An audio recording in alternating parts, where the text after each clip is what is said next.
Alléluia, alléluia. Shalom, shalom, peuple de Dieu. Ce matin, ça dépend de là où vous vous trouvez. Je voudrais juste partager une parole avec mes frères et mes sœurs concernant la Pâque. Pendant longtemps, nous avions célébré la Pâque dans un état charnel, pensant que c'est juste une fête. Mais je suis venu dire à quelqu'un ce matin, ce jour précis, que la Pâque n'est pas une célébration charnelle, mais c'est une célébration spirituelle. Alléluia. Alléluia, bien-aimés. Sans plus tarder, nous allons lire rapidement Exode 12, versets 1 à 2 en commençant. L'Éternel dit à Moïse et à Aaron dans le pays d'Égypte, ce mois-ci sera pour vous le premier des mois, et il sera pour vous le premier des mois de l'année. Alléluia, bien-aimés. Ça veut dire que la Pâque est normalement célébrée selon l'agenda de Dieu dans la première période de l'année. Cela veut dire quoi? Pour nous les chrétiens, pour nous qui sommes les chrétiens, le mois de la Pâque est notre premier mois de l'année où nous devons nous réjouir, célébrer la Pâque. Alléluia. En continuant avec la parole de Dieu, la Bible dit dans le verset 3, « Parlez à toute l'assemblée d'Israël et dites, le 10e jour de ce mois, on prendra un agneau pour chaque famille, un agneau pour chaque maison. Si la maison est trop peu nombreuse pour un agneau, on le prendra avec son plus proche voisin. Selon le nombre des personnes, vous compterez pour cet agneau d'après ce que chacun peut manger. » Bien-aimés, pour notre information, pour votre information, je voudrais aussi vous dire que la Pâque n'est pas seulement pour une seule personne, mais c'est pour toute une famille, c'est pour toute une maisonnette. La Pâque, c'est pour une assemblée. C'est pour l'assemblée de Dieu. Alléluia. Alléluia. Alors, nous continuons. La parole en dit dans le verset 5, la Bible dit, « Ce sera un agneau sans défaut, mâle âgé d'1 an. Vous pourrez prendre un agneau ou un chevreau. » Alléluia. Alors, bien-aimés, je disais tantôt que la Pâque n'est pas une célébration charnelle, comme nous le pensons, mais c'est une fête spirituelle que Dieu a instaurée à son peuple, qui était le peuple d'Israël. Alléluia. C'est une célébration qui nous amène à donner d'abord nous-mêmes à Dieu, comme un sacrifice d'expiation, bien-aimé. Alléluia. Alléluia. Tu ne peux pas demeurer dans le péché. Tu ne peux pas demeurer dans les souillures et dire que tu es en train de célébrer la Pâque, bien-aimé. Quand nous retournons au commencement, avec Moïse et son peuple, c'est un moment que Dieu avait instauré à ses enfants pour qu'ils puissent tuer un agneau sans défaut, un agneau mâle, afin de pouvoir le sacrifier pour la Pâque, pour la célébration, bien-aimé. Et cet agneau aujourd'hui, c'est Christ. Christ qui s'est donné à la croix pour toi et moi, étant juste, étant l'agneau sans défaut, sans tache, puisque la Bible nous dit qu'il était sans péché. Il était sans péché et il a accepté venir mourir pour toi et moi à la croix, pour que pécheurs que nous étions, toi et moi, qu'à travers sa mort et sa résurrection, nous puissions retrouver la vie. Alléluia. Alléluia. Alléluia. Jésus n'est pas venu en vain, bien-aimés. Et ce que Exode 12 nous dit ici, en nous parlant de l'agneau sans défaut, c'est la projection de ce que Christ doit venir faire sur la terre. Et c'est ce qui a été fait depuis 2000 ans pour toi et moi, afin qu'aujourd'hui, toi et moi, qu'on puisse nous appeler les chrétiens. Alléluia. Alléluia. Alléluia. Alors, bien-aimés, je voudrais dire à quelqu'un ce matin que nous ne pouvons pas célébrer la Pâque si nous ne sommes pas dans une attitude de sainteté. Si nous ne sommes pas dans un esprit de sainteté, bien-aimés. Nous devons nous préparer pour ce moment de célébration glorieux que notre Dieu nous a ordonné sur la terre des vivants.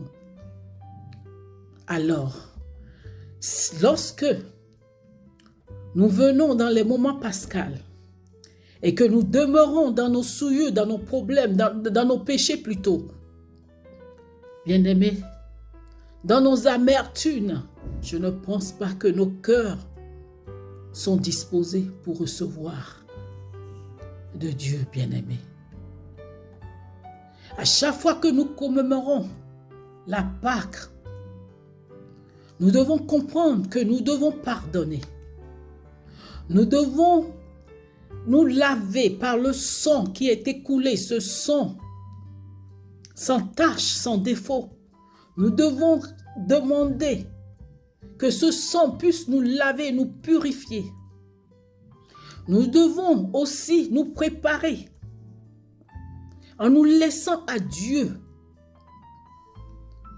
complètement pour que lui seul soit vu en nous et soit agréé en nous. Dans le nom de Jésus.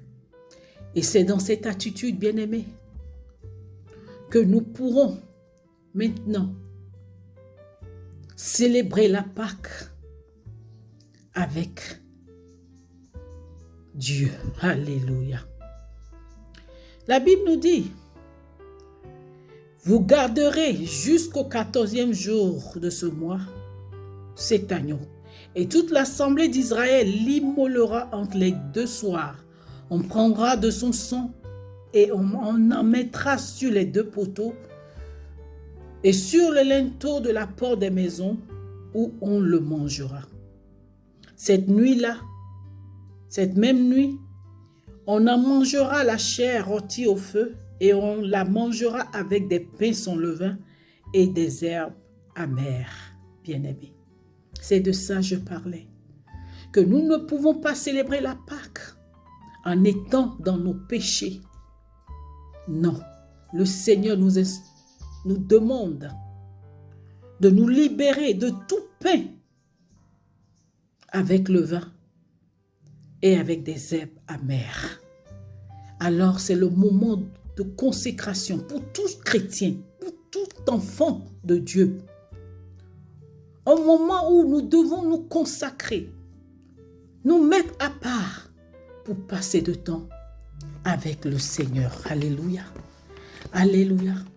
Et c'est dans ce processus de sanctification que nous offrons à Dieu notre cœur, nous-mêmes, notre âme, notre esprit, comme un sacrifice vivant. Ce qui nous amène à célébrer la Pâque dans la victoire de Christ. Alléluia, bien-aimés. Alléluia. Cet agneau sans défaut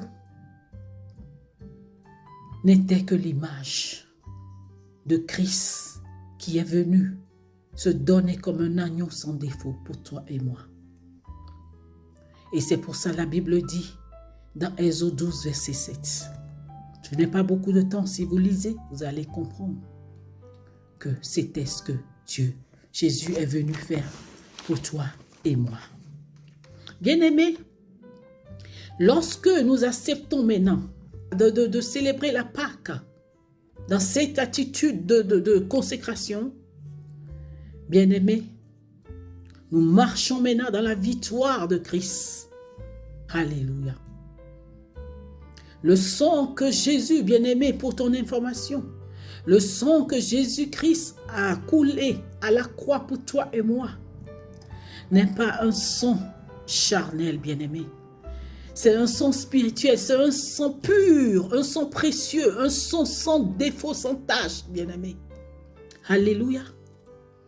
Et c'est pour ça, Ephésiens 2, verset 13 va nous dire, mais maintenant, en Jésus-Christ, vous qui étiez jadis éloignés, vous avez été rapprochés par le sang de Christ. Bien-aimés, le sang de Jésus nous a réconciliés avec Dieu, avec le Père. Alléluia. Le sang de Jésus nous a réconciliés avec le Père. C'est pour ça que toi et moi, nous pourrons aujourd'hui nous positionner et parler au nom de Jésus-Christ, et le Père va nous recevoir, va nous exaucer. Alléluia. Comprends alors que le sang de Christ n'est pas un sang naturel, bien-aimé. Ce n'est pas un sang ordinaire que toi et moi nous avions. C'est un sang sans tache. C'est un sang pur, un sang précieux, bien-aimé. C'est pour ça que quiconque a reçu Christ et marche fidèlement avec le Seigneur, lorsque cette personne invoque le sang de Jésus en cas de danger, ce sang parle en sa faveur. Alléluia.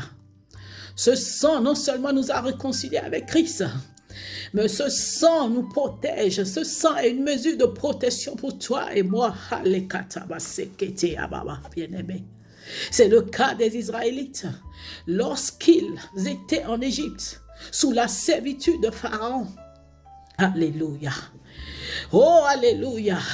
Bien-aimé, le sang de Jésus est un sang de mesure de protection pour toi et moi, pour nous tous qui sommes dans l'arche de l'Éternel, dans la maison de Dieu. Nous tous qui sommes dans le corps du Christ.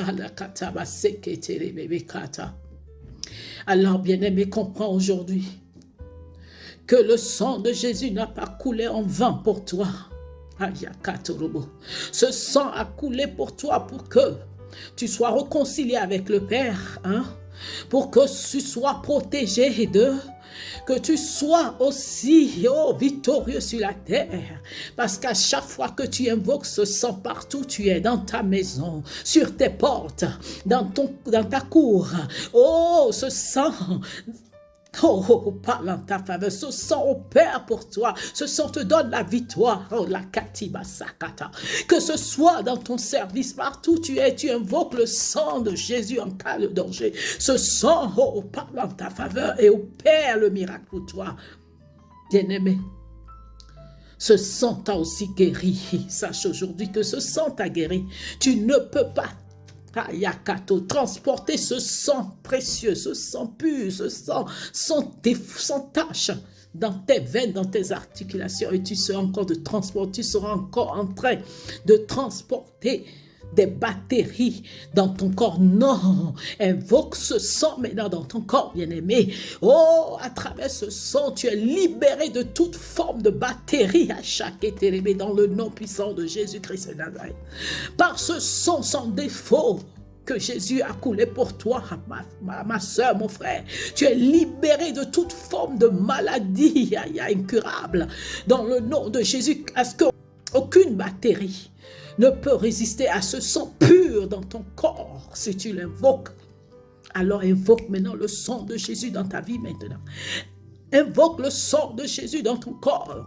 Invoque le sang de Jésus dans ta tête. Partout où tu sens le mal, invoque le sang de Jésus maintenant. Que ce sang pas en ta faveur te libère maintenant dans le nom de Jésus. Oui, tu es libéré, ma frère, ma soeur. Tu es libéré de toute forme de maladie. incurable, tout ce qui t'empêche, oh, de voir la victoire de Christ ce matin, je prie maintenant pour toi, que le sang de Jésus parle en ta faveur, dans le nom de Jésus, te libère maintenant de toute maladie pathologique, au nom puissant de Jésus-Christ de Nazareth, que ce sang parle en ta faveur maintenant, dans ton service, tout esprit malin, qui opère contre toi maintenant dans ce service, à travers ce sang que j'évoque maintenant, que ce sang parle en ta faveur, te libère maintenant de tout esprit maléfique, diabolique, satanique qui opère contre toi dans ton service, au nom de Jésus-Christ de Nazareth. Tu es libéré maintenant par le sang de l'agneau. Tu es libéré. Oui, bien-aimé. C'est pour ça que je vous disais tout tantôt que la Pâque n'est pas une célébration charnelle, mais c'est une célébration spirituelle. Car beaucoup de choses surnaturelles se sont produites à travers la Pâque. Et c'est pour ça que nous, en tant qu'enfants de Dieu, la Pâque ne doit pas être une célébration simple pour nous, mais une célébration de victoire et de gloire. Oui, bien-aimés, soyez bénis et demeurez bénis. Au nom puissant de Jésus.